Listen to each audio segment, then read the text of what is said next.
মালদা, আমাকে এভাবে তাড়িয়ে দেবেন না। দেখুন, আমার চাকরিটা চলে গেছে বলে আমি ভাড়াটা দিতে পারিনি। দয়া করে আমাকে আরেকটা মাস সময় দিন। আর 1 মিনিটও না। বাদ শালা। মালদা মালদা মালদা শালা খগেন মালের সঙ্গে যায়। ইনি হলেন খগেন মাল, এই বোর্ডিং হাউসের মালিক। নমুনা তো দেখলেন, ক্রমশ বুঝতে পারবেন মালটা কি জিনিস। কি গো, ঠিক করে দিই? ইনি হলেন খগেন মালের প্রথম পক্ষ, পূর্ণিমা দেবী। কোনো একটি পূর্ণিমা রাতে পূর্ণিমা দেবী খগেন মালের সংসারে অমাবস্যা করে চলে গেলেন।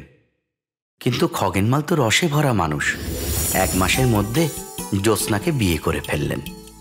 কিন্তু এই রসের ঘোড়া জ্যোৎস্নার পুরো রসটা শুষে নেবার আগে জ্যোৎস্না ম্যাডাম মশার কামড়ে ডেঙ্গু সার্টিফিকেট নিয়ে উপরে চলে গেলেন। কিন্তু মালবাবু কি একা থাকতে ভালোবাসেন, তাই তোলাকে তার স্বামীর থেকে তুলে নিয়ে এলেন। কিন্তু এই তোলা যা জিনিস, এই বোর্ডিং হাউসে সবাইকে তোলবার চেষ্টা করে।